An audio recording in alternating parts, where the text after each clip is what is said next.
파트 1 인트로 3.7조 원의 피냄새와 행동주의 자본의 에스티로더를 향한 변칙적인 공격.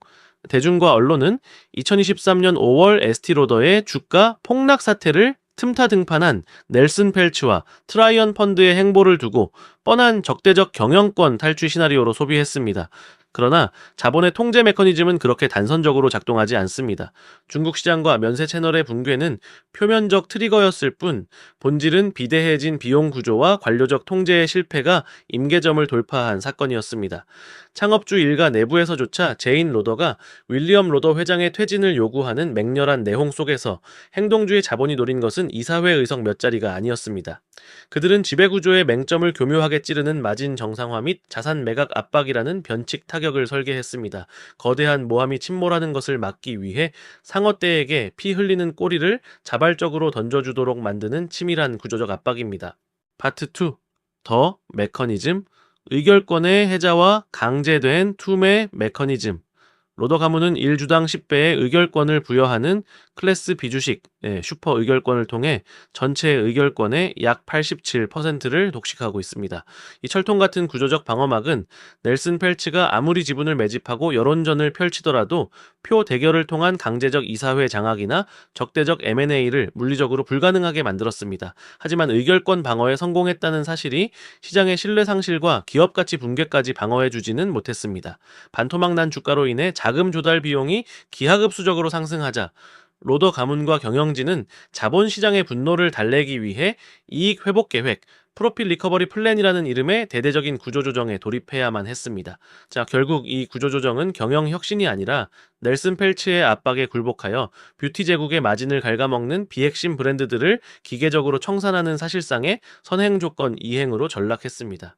경영 통제권은 방어했을지 몰라도 자산의 생사여탈권은 이미 자본시장에 헌납한 것입니다. 이러한 통제권의 괴리는 결국 자산 매각 과정에서 끔찍한 자본 파괴의 궤적으로 현실화되고 있습니다. 에스티로더는 2016년 투페이스트 인수에 약 14억 5천만 달러, 당시 약 1.7조 원, 2019년 닥터자 아르트, 지분 100% 확보에 약 17억 달러, 당시 약 2조 원이라는 천문학적 프리미엄을 지불했습니다. 그러나 2026년 현재 에버코어와 JP모건이 시장에 던진 이 두 브랜드와 스매시박스를 합친 패키지 딜의 추정 밸류에이션은 고작 1억 달러에서 2억 달러 수준에 불과합니다.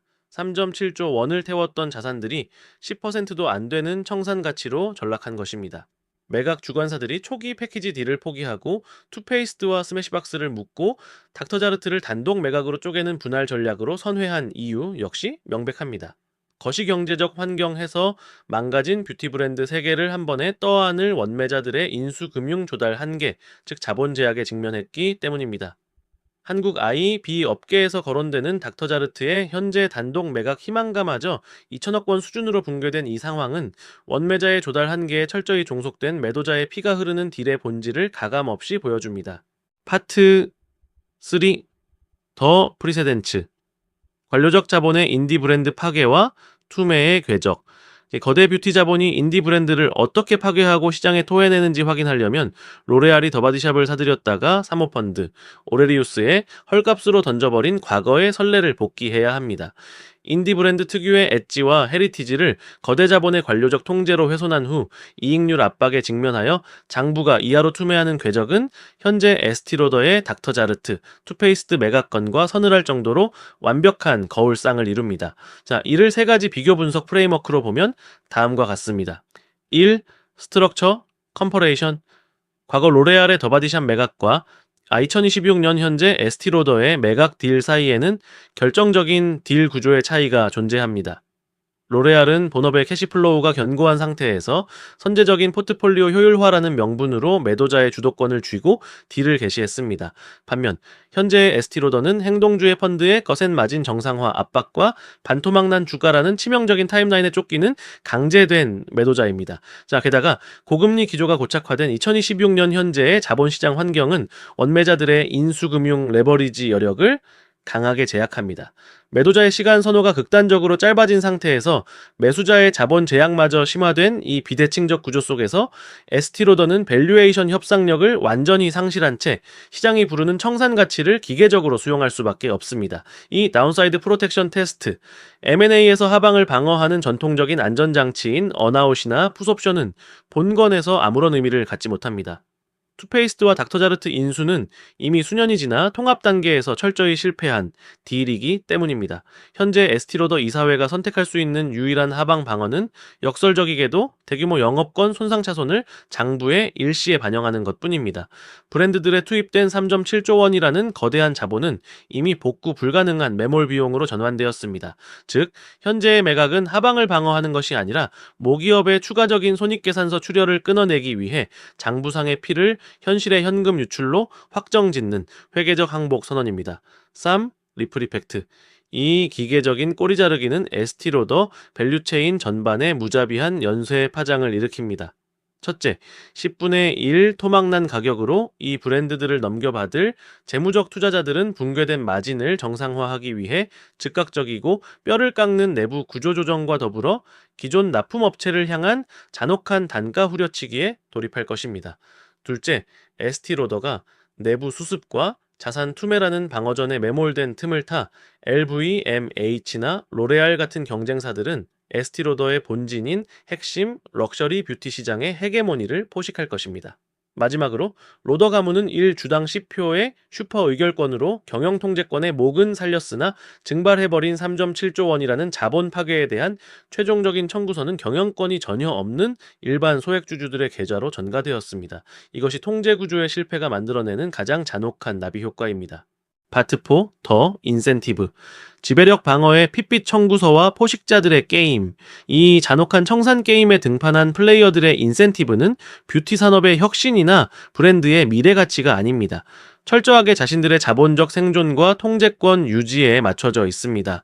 1. 더 메이저 쉐어홀더 로더 가문. 이들의 유일한 목적이자 최우선 유의는 슈퍼 의결권을 통한 지배력 유지입니다.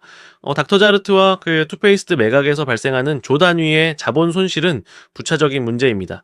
만약 이 매각마저 지연되거나 실패한다면 행동주의 펀드의 압박은 단순한 자산 매각을 넘어 에스티로더라는 지주사 전체를 LVMH 같은 거대 럭셔리 자본에 넘기라는 전면전으로 비화될 것입니다.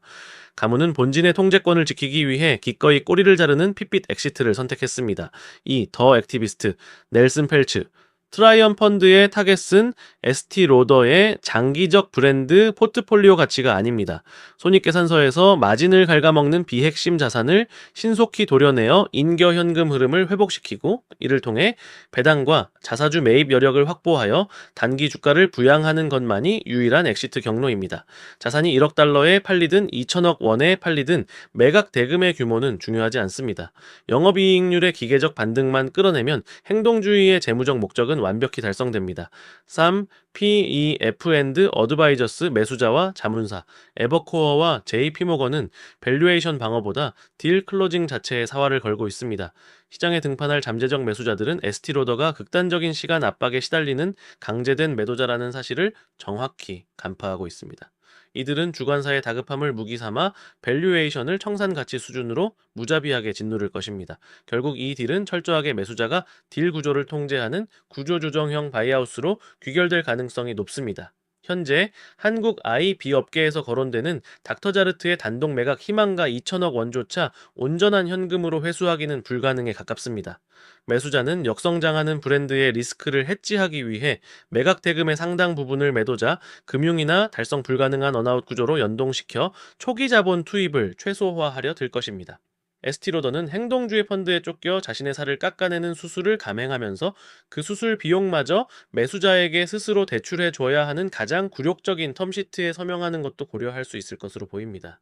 파트 5 콘클루전 신디케이트 노트.